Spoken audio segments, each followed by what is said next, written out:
Hey, hey, hey, you're listening to Friday's Flavor with New York's finest business bee, Jolene D. Every Friday, we're digging deep with business owners, non for profits, and entrepreneurs alike, bringing you the hottest tips and topics on the business world. You know what they say if you can make it here, you can make it anywhere. So tune in and get ready to grow, my busy bees.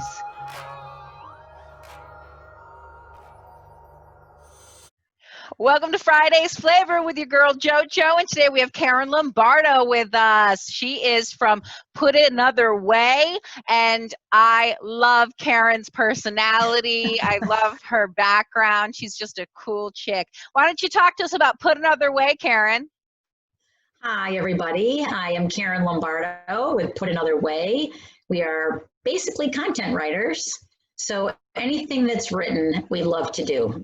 And we have done everything from banners that hang from a business talking about, sales or things like that, to website design and content. And I get a great amount of happiness from doing people's resumes. I think that's kind of the coolest thing to do.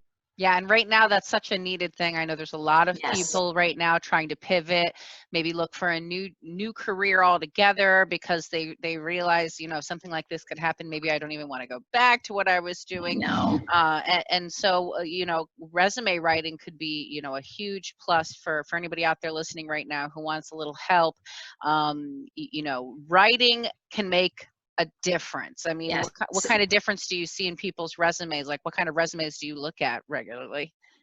Well, they're all different kinds, but it's amazing to me how people, don't know what they've got in themselves. And it's the same thing whether I'm doing a website for a startup company or for a business that's looking for a little refresh. And they start to talk, and I say to them, "Do you see what you just did? You told me more that was on that than that piece of paper created." And Yeah. so, there's more to people when they say, "Well, I didn't do much. I managed 25 people." You managed 25 people? Holy moly. Did you hire? Did you fire? Did you train them? Same with the website. Well, it's not much. It's just, it's a farm side, stand.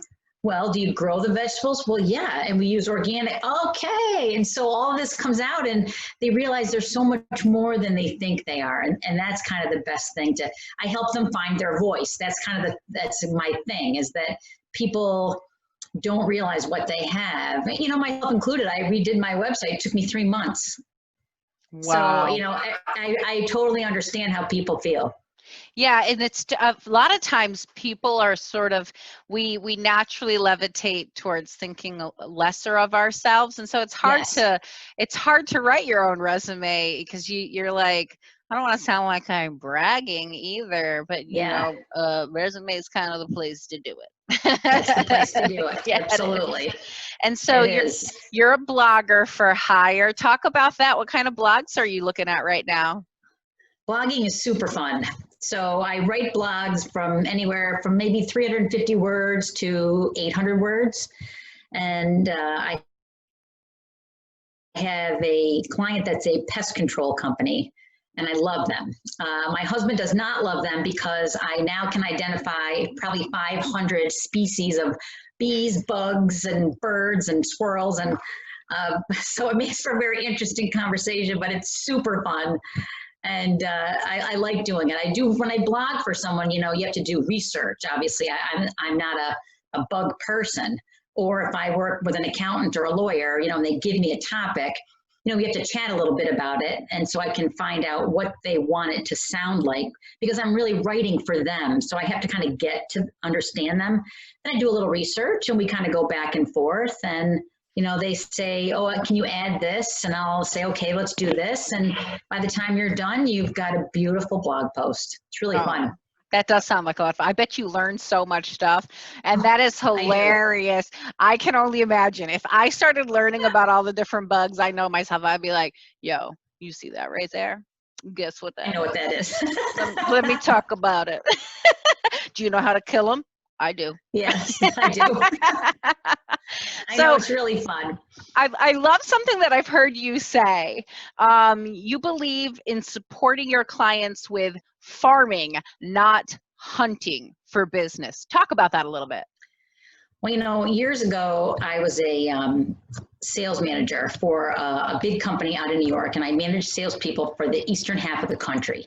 So I know sales really well. I hope that my people would say the same, that she does know sales.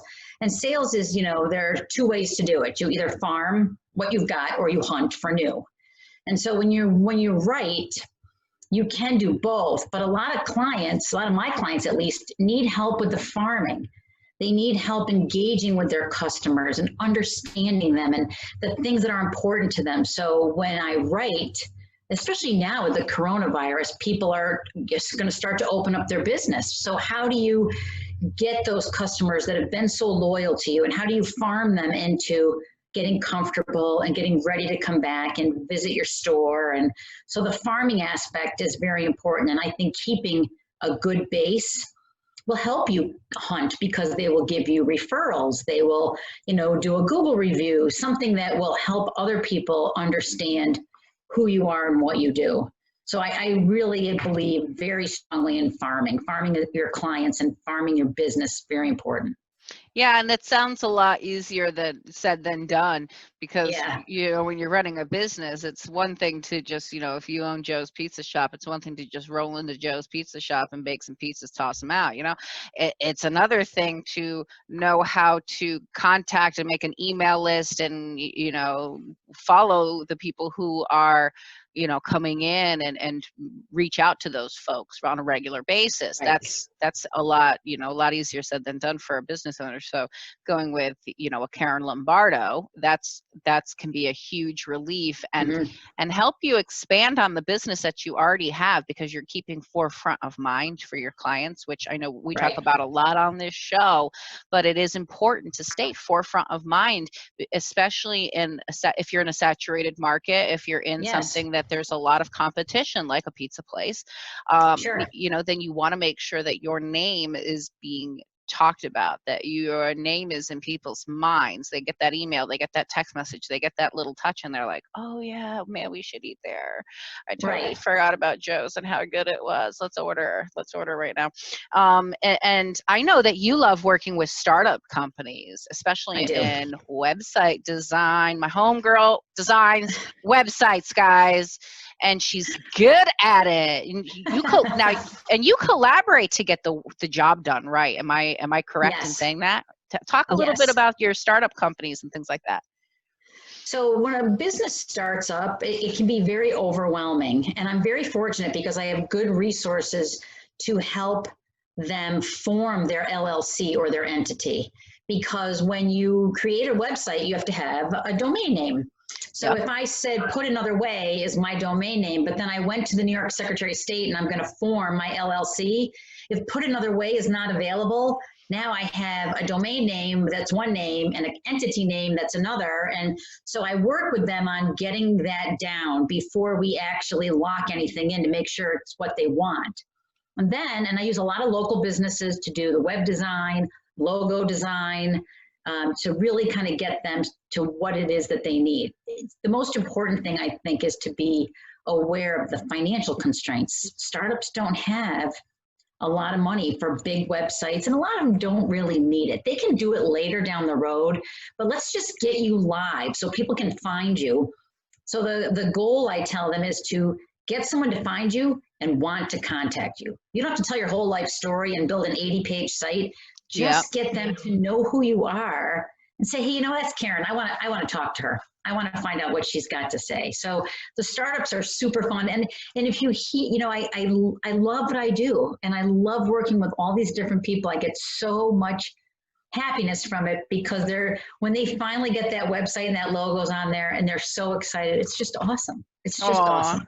I bet It's that fun. is. It's got to be fun, because, if you're into watching HGTV or, Yeah. fixer-upper shows and things like that, you're kind of like in the fixer-upper business, or the new build business, where you get to see things happen from the ground up. And I know firsthand how, like, yay, fun! When you get to see the happy, smiling faces of people who, like, they Yeah. started with just an idea. They started with just this really great concept, and now they're seeing it on the Yep. web, and they're seeing it, produce. And it's that's That's got to be so much fun.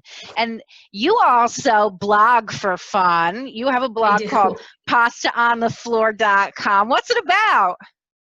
I started it in 2009. I was working for a law firm in New York, and 2008, 9, when the economy kind of pooped out, a whole bunch of us got laid off. And I was so beside myself over that. And I was on the train coming home, and I used to commute with a gang of people. And they said to me, Karen, you should write a blog. I think it'll be fun and it'll be cathartic. You can get things off your chest and, talk about things. And so I said, I don't know, but I'll try it. So, and I'm Italian. So food is very important to me, my family. And so I started writing it about being Italian and things that happen in life. I mean, the things that people sometimes are uncomfortable about. So I had breast cancer in 2004. And I put on there the importance of a mammogram. Do you know how many women I have gone to mammograms with because they read that and they were like, will you go with me? And that makes me feel so good. So, I mean, I do, like I shared the recipe with you for the cowboy caviar. It's so fun. I'm So so I excited write to a eat lot of that. different things, and I like that people enjoy it and share it, and it just is fun. I don't do it for any other reason except that. That's great though, because you're also like you're honing your skills. You're honing your natural skills and keeping it sharp. You know what I mean? It Yeah, is sort of related to what you do because you're a content sure, writer. So you've been sure. consistently writing content for a A long long time. time, Yeah. long time. I think that's Yeah, so awesome, and you have a very diverse background, which I think is important in what you do because you're not just coming from a one business background perspective. no, It's no. important to be able to understand how many different industries can function in many different ways Mm-hmm. in order to effectively do that, and also to write a good resume for somebody. When you see a Yeah. different resume or a different skill set coming from each individual, having that background and that understanding of where they might be coming from, Oh, who they yeah. are, and what their what their background really translates to on paper. That's incredible. So talk to me a little bit about, I know you said you worked on your website. Talk about the Mm-hmm. website and what it takes to build a good website. What does a good website really do? Like, how do you draw that attention in? Well, I think a lot of it is to try and understand first what it is that you want it to do. So, I always tell people the website is a salesperson. So it's not a living, breathing person, but it is selling for you. Because And that'd be so creepy if it was. If you created websites that were living, breathing people, if they're looking at you and talking to you, we're then yeah, probably we're in a not so much. we're in a sci-fi movie, or you need Probably pills. you might need pills. But it is. I mean, think about it. If someone watches this podcast and they say, "Well, what does she do?" and they go on and they find it, that voice is talking to them. It's telling them things that I do, things that are important to me. I mean, I have a picture. I have a 13-year-old pug. My pug is on the website because she's my office mate, and so it gives somebody an insight into me that is like, oh, there she is in her office with her dog, and these are the things that she does. And so the website has to be reflective of that person and that business. And so part of the whole process, and like I said, even for myself, was figuring out how do you want to lay it out? How do you want to tell people what you do? What do you want the images to look like? It takes me, when I write a blog and I pick an image for someone, it takes me almost as long to pick the image as it does to write the blog because the pictures are important. And so on a Yeah. website, it's very important, especially if you're a crafty or if you have a store or, food. Those images are very, very important. It should be very reflective of the person. Yeah, because I mean your website should be reflective of your overall brand. And so you want Yes. you want to see that sort of a consistency to it. You want it to say Mm-hmm. something. If you get like a big pink rose gold background on this, and then on another channel you're blue and orange and completely Mm-hmm. different, there's no consistency and your brand gets a little wishy-washy. You want people, as soon as they see that rose gold image, to think, oh, Karen Right. Lombardo. They see that pug and they're like, oh, Karen Lombardo. That's part of branding. I just did that like a zombie because Because we're all zombified. That's what people are drawn to. Today. We're drawn towards seeing, a sort of Yeah. similar look across different channels to recognize somebody. And when it comes to website design and branding, they go hand in hand. So you do need to be speaking something about what you are, who you are, what you do, and Hmm. why you're there, why it's important. Because you can talk all day about what you are, but why you are is what's really going Right. to get people to stay on your website and to read into what you do and to create that conversation with people. Yes. You have to do that. I think that's so fabulous. I love talking with you, Karen. I think you're so Thank you. fun, and I bet you're an easy person to work with. I mean, are you doing more Zoom meetings than anything when you're meeting with folks, or was this face to face before and now you're doing Zoom meetings Yeah. exclusively? Well, I am not a calm, stay in the office kind of person. So, and again, because yeah, exactly, because you're writing about someone, I need to feel that. So I'm doing a website now for a person who is just a spectacular human being, and she does meditation and all just such a plethora of things to help people feel better, relax, that kind of thing. I was not getting it from the Zoom.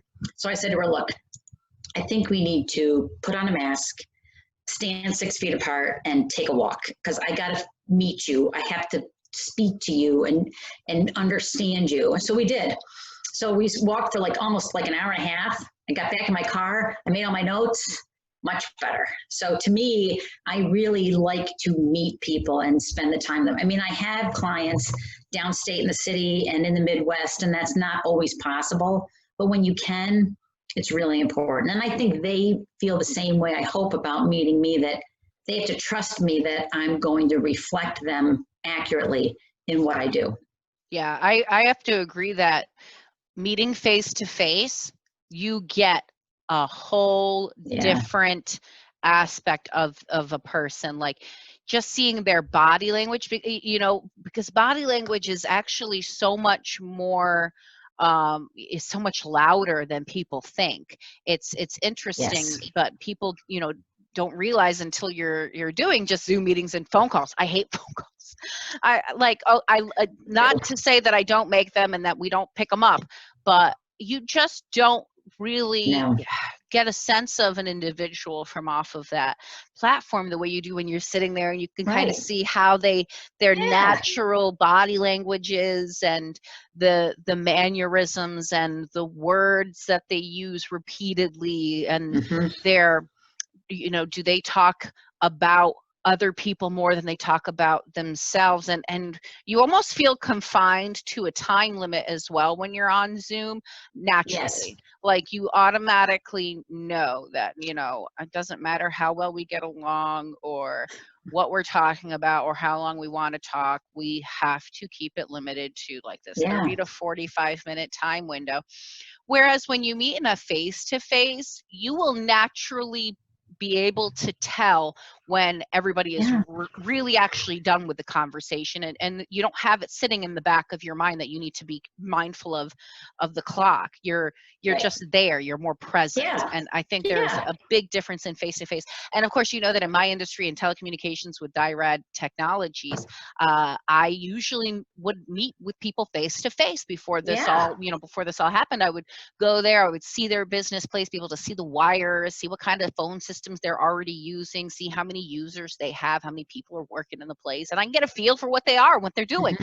And in a way, I feel like we're going to continue to use Zoom as we move forward. I think we'll definitely be using, Yeah. as we move forward. I think it's just going to be a normal first meeting to pre-qualify people, Hmm. but I am definitely still going to do a follow-up.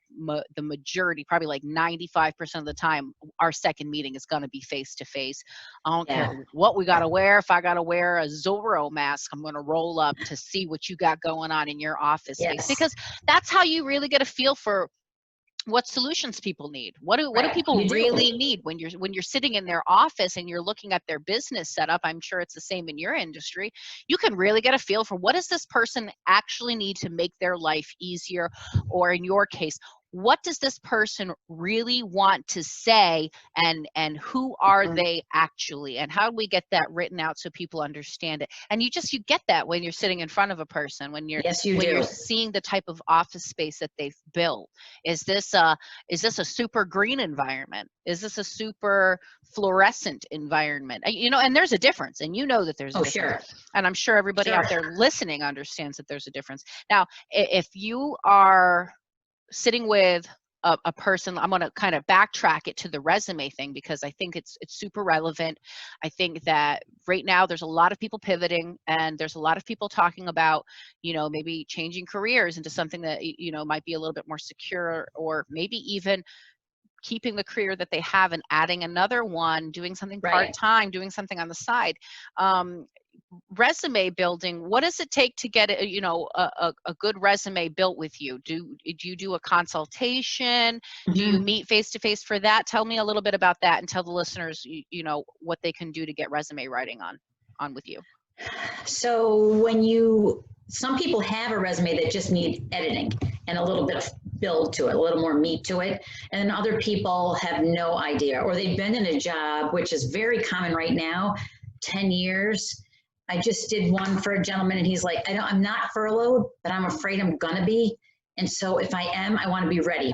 I want you to do this for me Smart. so that all I have to do now is go on whatever site and upload. I'm ready to go. I like the in person if I can do it, and people have time to do it. I'd rather be in person, but I think the hardest part is to get them to realize, like I said before, what they have there. I did a resume for a gentleman who owned a pizza place, and he said, I have no skills. I make pizza. I work in a pizza place. I said, really? Do you manage inventory? Well, yeah, I do. And I'm like, do you do the books? Yeah. Okay. So that's basic. Bookkeeping is not easy. So you have to make sure, especially in a business where you have perishable inventory. I said, think of that. So you hire, you fire, you train, you do bookkeeping and accounting, you manage inventory. So do you just run a pizza business? I don't think you do. I think there's a lot more there than you think. I And love so that you when get past people's limiting thoughts. I yeah, think that's exactly what that is. We sort of limit ourselves in our thought process. yeah, because you said before, it's people don't like to talk about themselves or they're embarrassed to say, I started this pizza business with one person and, we did $1,000 a month. And, right now we've got 12 drivers and this and that. And so, well, look what you did. Let's put some facts to that. Let's put some numbers to that. And then I tell them too, you have to have a LinkedIn page. And your LinkedIn page needs to match your resume. So when we're done with the resume, you're going to go into your LinkedIn profile and you're going to cut and paste all this experience so that it matches your LinkedIn. So when someone is in an HR role and they get your resume and they go, what do they have on LinkedIn? And they type it in and they see it, it should match. Yeah, they And so should I, be. I help them. The LinkedIn, if you don't know about it and you're out there listening, and even if you are already in a position where you are secure and you are okay with your job, or you're okay with the business that you own, your LinkedIn page is a living resume. It is a living Mm-hmm. It is. resume. And so your paper resume and your LinkedIn page should be updated all the time. Mm-hmm. And I can't, stress enough how, even if you're not active on LinkedIn a lot, even if you're just checking it once a week, I don't care what you do, what industry you're in, you should have a LinkedIn page and you should be updating it, Mm-hmm. because later on down the road, you don't know what lies ahead and what changes may come, and you're going to want to have that already built. And I've seen it. I have Right. a lot of friends who during this entire COVID-19 quarantine have been unable to do the business that they've been doing for 15 years. One of my best friends is a hairstylist. Oh Yeah, she's dear. been struggling, and I bet. yeah, and she's like, I don't even know where to begin. And I said, well, start with creating a resume. Talk about what you've done. Now, of course, I don't know anything about actual resume writing, so I just told her to create the resume. That was that. And But that's good advice. yeah, and I said, get on LinkedIn and start networking with people. You should be, I don't care what you do, network with people. Even if Right. you don't need to be, even if you're not in an industry where networking necessarily creates a lot of excess growth for you, you don't know if down the road you're going to require a network and need to go on and go, hey guys, I'm looking for a job. Does anybody know anybody hiring for this? And with having an active LinkedIn page and a living resume and an actual paper resume, there's just no comparison. It's so much easier to already have that made, already have it sitting there and ready to just be updated and a few clicks away from being published, versus being in the situation now you're suddenly out of work, now you're suddenly furloughed, now you're suddenly not able to do your full-time business and create that income, and now you're going to sit down and spend 2, 4, 5, 6 days trying to figure out a resume, put together a LinkedIn page and all that stuff, because it's not your forte. You do hair, you do makeup, you do what you did, but Right.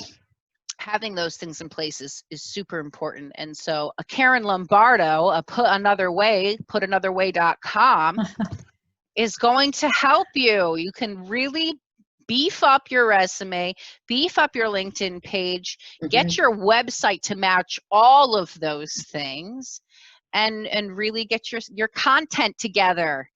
I love Yay. talking with you, Karen. I'm really Thank happy you you. were on the show. Really Oh, happy. thank you. And Thanks for having me. This was so fun. absolutely. We're going to have you again in the future. So you guys keep an eye out for Karen and all the stuff that she's doing. I hope to see great things, even more great things in the future from you. Check her out on social media. Check her out on LinkedIn. You have a Facebook page, I'm sure. Yes. And putanotherway.com. Thank you so much for joining us, Karen. God bless you. Thanks, guys. Thanks Happy so much. Take care. Friday.